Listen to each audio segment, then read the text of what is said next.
Hey, good morning. Sharon Horne-Ellstrom here with just a rundown on my new adventure and what I'm up to as I transition my offline brick and mortar businesses to the online world.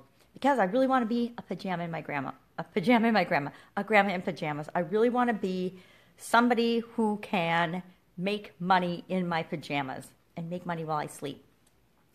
And I am a grandma, so I am a pajama grandma who wants to make money in my sleep. That is my, I don't know why it popped into my head the other day that that's really who I am and what I want to do this year in 2018 as part of my new adventure. Well, this morning I woke up thinking about chronic pain and all the people that suffer from chronic pain, me being one of them, and what I can do about it, how I can help, and how I can share what I've learned in dealing with chronic pain to make my life work for me versus chronic pain destroying my life, and how I can share what's worked for me with other people. And so today I decided I am going to start a chronic pain challenge. I call it chronic pain killers because I don't want to accept pain. I want to kill pain and knock it out of my life. And I'm always finding new ways that work for me to do that. And so I want to teach other people or show other people how I do that. I don't need to teach them. Just share what I do and what works for me. And hopefully some of what I've discovered that works for me will help other people to, kind of kill the chronic pain in their life so that they're not suffering all the time. So today I decided I'm going to start another, probably a 30-day chronic pain challenge. I like to do 30-day challenges because I feel like it's a big enough chunk of time to actually make a real transformation and difference in my life and in someone else's life. And I believe that it's not too long. I know there's a lot of these 90 or 100-day or year-long challenges. It's pretty hard to get people to commit to a 5-day challenge, much less a 90-day or a 120-day challenge. I think that's why we see so many 5-day, 7-day, 14-day, 21-day challenges. And I think that, and I don't know, I haven't done the scientific research about the whole 21 days to form a new habit. I don't know that it's 21 days. I think we're all different. And so for some things, it took me 4 or 5 years to quit the diet pop habit. That was after I had a sudden cardiac arrest, for goodness sake. Actually, that's not true. I quit diet pop a month before I had the sudden cardiac arrest, but I still had the cravings for diet soda. Up until about 2 years ago, I was still craving diet pop all the time. God, you got to wonder what's in that stuff that it's so addictive.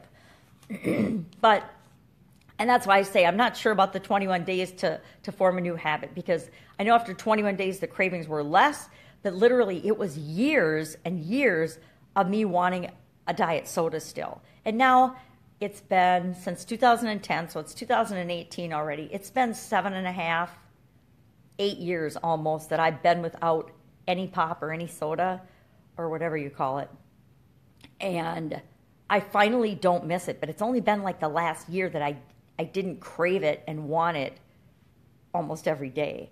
So it does go away, but it sure takes a long time for certain things that our minds and our bodies are really hooked into and literally addicted to, because I know for sure I was addicted to diet pop, diet soda. I drank a couple liters a day and I had to have it, or I got really irritable and grumpy. Ask my kids, ask the ex-husband. It was not too fun to be around if I didn't have a Diet Coke in my hand, or a diet, whatever, Diet Pepsi, Diet Coke, pretty much diet any pop I would drink. I credit that to growing up in the days in college when we had Tab, remember Tab? And we got Diet Sprite, and we were so excited because it was a new flavor of diet pop in college. But that's it. So looking ahead on this week, I'm still catching up on my computers since my computers were down last week, and I actually got that rainbow screen of death on my computer yesterday, turned it off and started it up again, but I was a little freaked out because that is what killed my computer in the first place, that caused me to have to take my second one in. So now I better do some work on the other computer today and make sure that that's okay, and I'll kind of go slow. I was actually reinstalling some of my programs that they had to wipe out and my apps that they had to wipe out off that computer, and I might have had too many of them open at once or something. I don't know, but it kind of freaked me out because I need my computers. So maybe it's a sign that it's time for a new computer and to continue to move forward to get myself some backup help when it comes to the computer aspects of what I'm trying to create with my online businesses.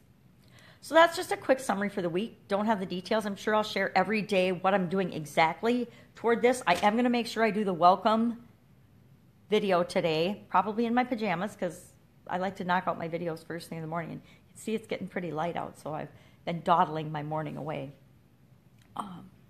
But I will do that today, and then I'll start day one tomorrow.